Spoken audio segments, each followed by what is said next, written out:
જે રીતે મોરબીની અંદર છાસવારે હત્યાઓ થઈ રહી છે, લુખ્ખાઓ અને ગુંડાઓનો જે ત્રાસ વધી રહ્યો છે, 2 મહિનામાં 2 નિર્દોષ લોકોની હત્યા, એ માત્ર નિર્દોષ લોકોની હત્યા નથી, 2 પરિવારોની હત્યા છે અને એની સાથે સાથે આ તંત્રની હત્યા છે એવું મારું સ્પષ્ટ માનવું છે. ગઈકાલે જે રીતે ગુંડાઓએ માળિયા તાલુકાના હાઈવે ઉપર અણિયારી ચોકડી ઉપર જે રીતે 5-6 લોકોએ 2 ગૌરક્ષકો, જે લોકો ગાયોની રાહ જોતા હતા ખાટકીઓની, કે ટ્રક ભરીને આવી રહી છે કોઈ ખાટકીઓની, અને એની જે રાહ જોતા હતા ટોલ નાકા ઉપર, અને એ ટોલ નાકા ઉપર જ્યારે અચાનક જ 5-6 લોકોએ હુમલો કર્યો, અને એ હુમલો ફાઇનાન્સના ધંધા કરનાર લોકોએ કર્યો છે. વત્થલ ફાઇનાન્સ, શિવમ જેનું નામ છે, એનો મોરબીમાં કાળો કેર છે. 6 મહિના પહેલાં ફાયરિંગનો ગુનો એક નોંધાણો હતો, પરંતુ તંત્રએ ધાક પીછોડા કરીને આ બધી જ ઘટનાઓ પાછળ મોરબી પોલીસ તંત્ર જવાબદાર છે. 6-8 મહિના પહેલાં જ્યારે ફાયરિંગનો બનાવ બન્યો ત્યારે ઢાક પીછોડા કરીને મિસ ફાયરિંગમાં ખપાવી દીધો. ત્યાર પછી અનેક વ્યાજખોરોની અરજીઓ આની વિરુદ્ધ થયેલી છે. અનેક નિર્દોષ યુવાનોએ આ બાબતની અરજીઓ પોલીસ સ્ટેશનમાં આપેલી છે.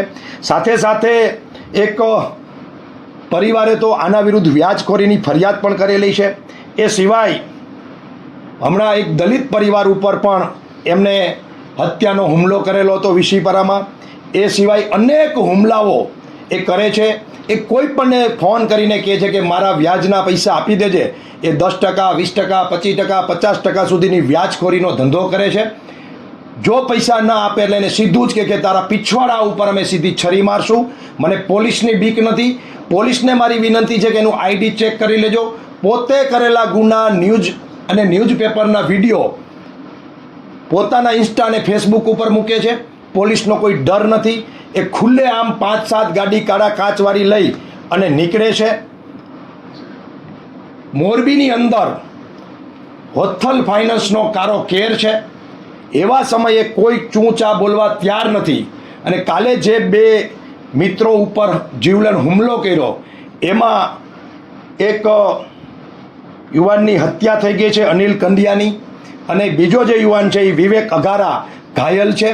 તો મારો સવાલ છે પોલીસ તંત્રને, અને અમને એમ હતું કે અહીંયા નવા આઈજી નિલબિત રાય આવ્યા છે તો આ પ્રકારના ગુનાઓ બંધ થશે, પરંતુ છાસવારે હમણાં જ સોની પરિવારના એક દીકરા ઉપર નજીવી બાબતે છરીનો હુમલો થયો અને એની હત્યા થઈ.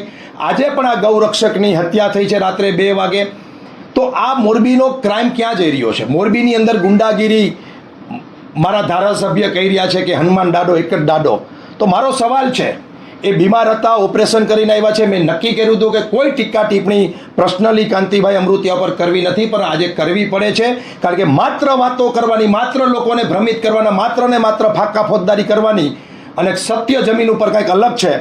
તો ધારાસભ્યને મારો સવાલ છે કે આ હત્યા તમારા ગામના યુવાનની થઈ છે. આ અનિલ કંડિયા એ તમારા ગામનો યુવાન છે. તો અમારી માંગણી છે પાટીદાર યુવા સેવા સંઘની કે મોરબીમાં કોઈ સેફ નથી, સુરક્ષિત નથી.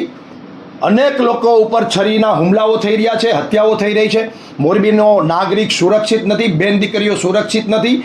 તો તંત્ર શું કરી રહ્યું છે?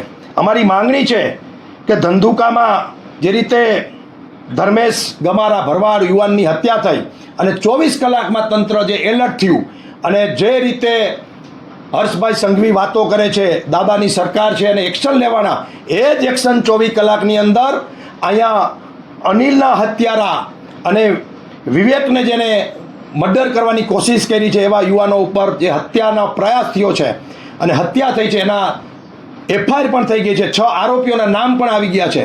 તો આ ટોળકીને બાંધમાં લે તંત્ર અને યોગ્ય કાર્યવાહી કરે. અને આ સરકારના ધારાસભ્ય અને અહીંના નેતાઓ જાહેરમાં ફાંકા ફોજદારી કરવાનું બંધ કરે. અને મારે મોરબીની જનતાને છેલ્લી અપીલ કરવી છે કે કોઈ ભ્રમિત વાતોમાં આવ્યા વગર 26 તારીખે જે મતદાન કરો એ એવું મતદાન કરો કે તમારી સુરક્ષા માટેનું મતદાન કરો, તમારા હિત માટેનું મતદાન કરો, તમારા બેન દીકરી યુવાનોની સુરક્ષા માટે, તમારી માલ મિલકતની સુરક્ષા માટે મતદાન કરો. આ રાજકીય મુદ્દો નથી.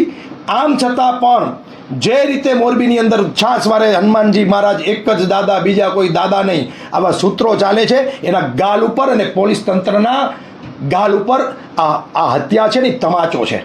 આ હત્યા અનિલની નથી, આ હત્યા પોલીસ તંત્રની છે એવું મારું માનવું છે.